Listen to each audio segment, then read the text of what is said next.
Welcome to Just the Word, where we're reading through the Bible in 1 year.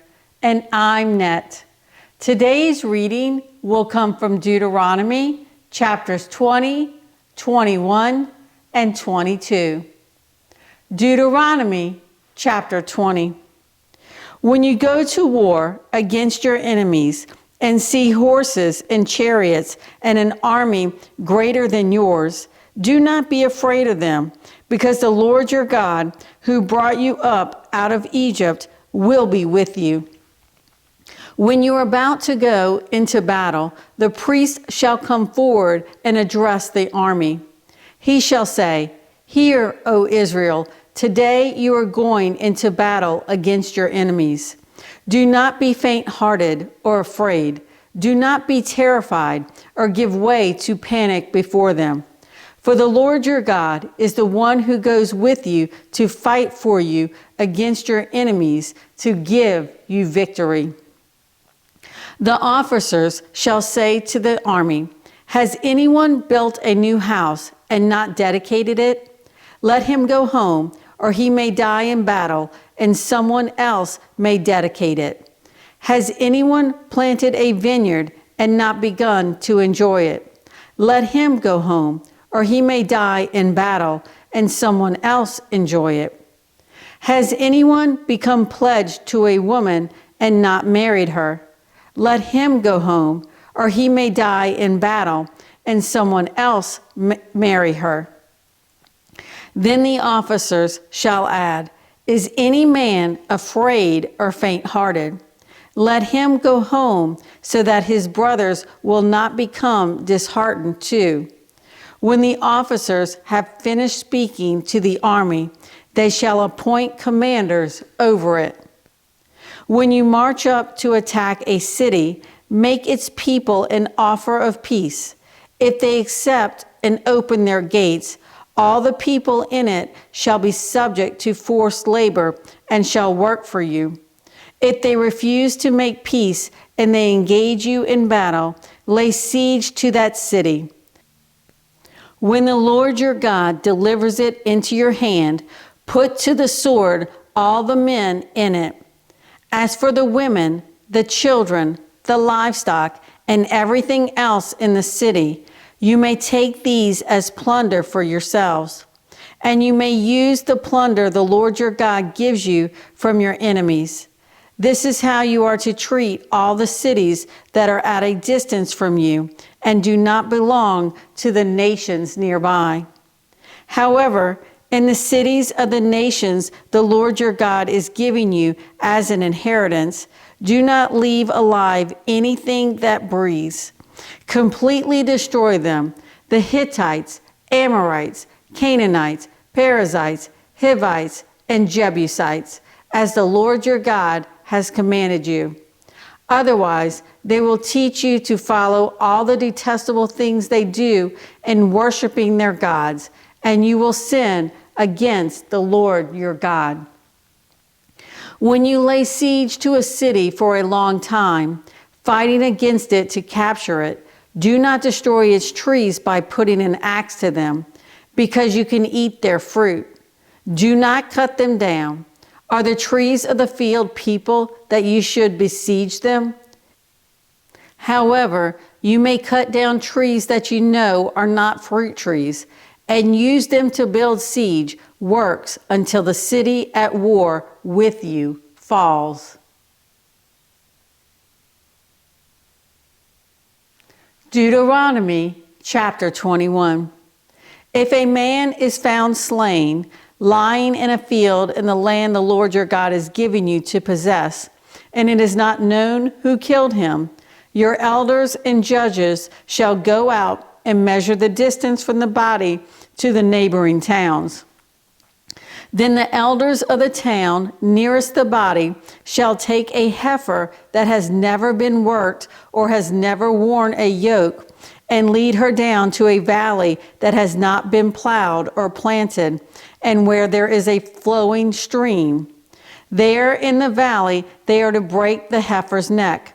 The priest, the sons of Levi, shall step forward, for the Lord your God has chosen them to minister and to pronounce blessings in the name of the Lord, and to decide all cases of dispute and assault. Then all the elders of the town nearest the body shall wash their hands over the heifer whose neck was broken in the valley, and they shall declare, our hands did not shed this blood, nor did our eyes see it done. Accept this atonement for your people Israel, whom you have redeemed, O Lord, and do not hold your people guilty of the blood of an innocent man, and the bloodshed will be atoned for. So you will purge from yourselves the guilt of shedding innocent blood, since you have done what is right in the eyes of the Lord.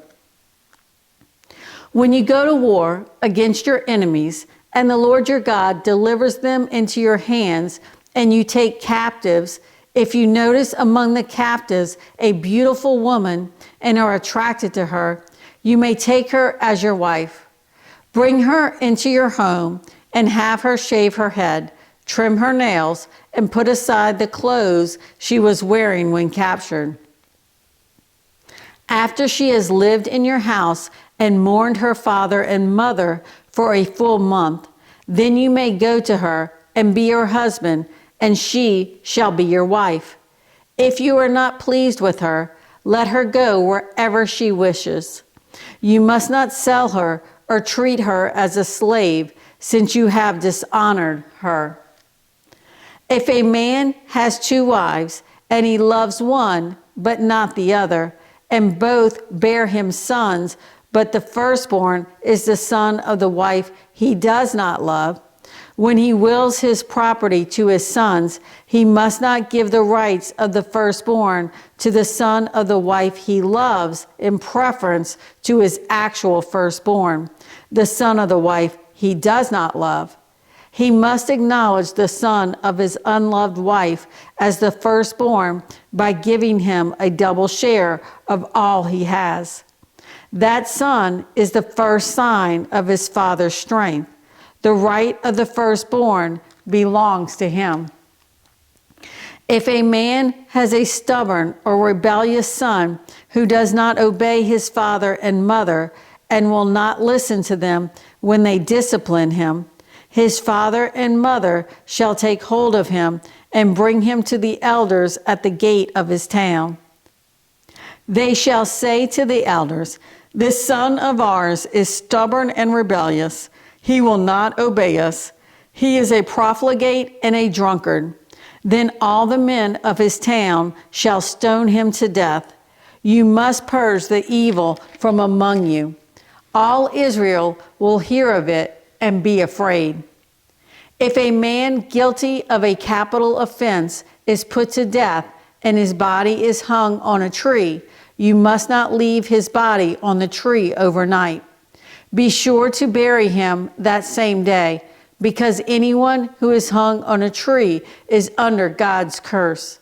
You must not desecrate the land the Lord your God is giving you as an inheritance.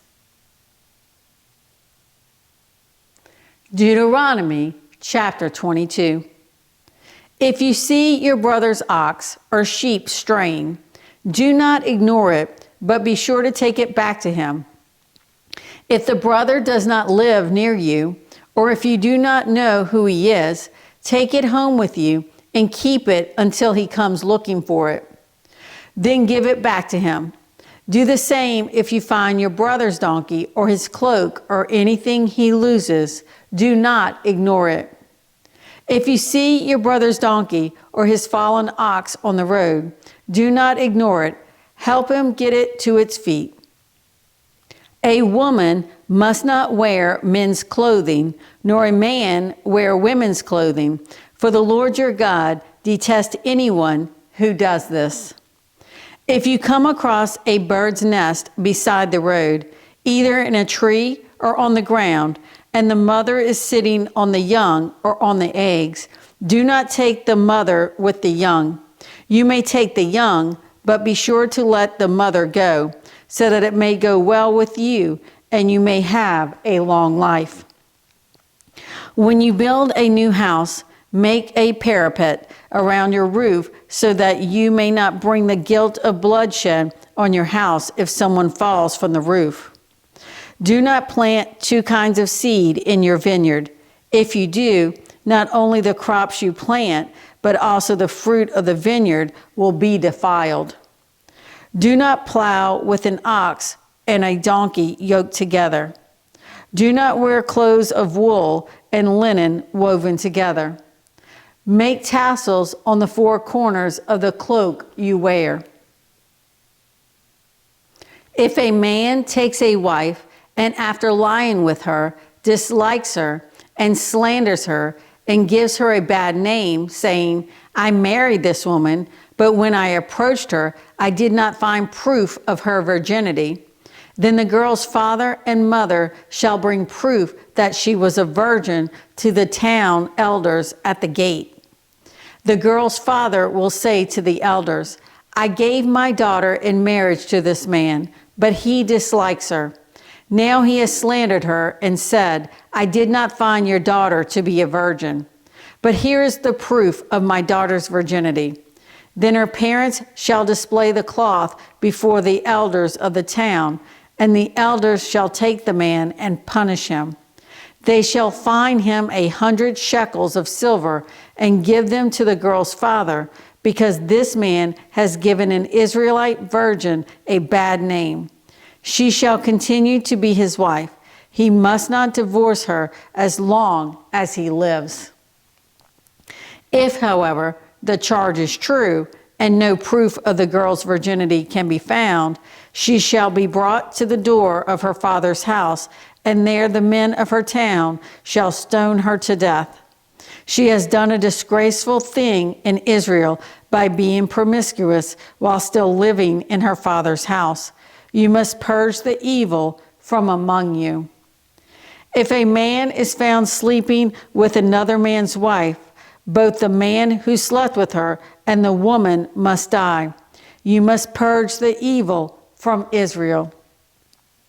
If a man happens to meet in a town a virgin pledged to be married, and he sleeps with her, you shall take both of them to the gate of that town and stone them to death. The girl, because she was in a town and did not scream for help, and the man, because he violated another man's wife. You must purge the evil from among you.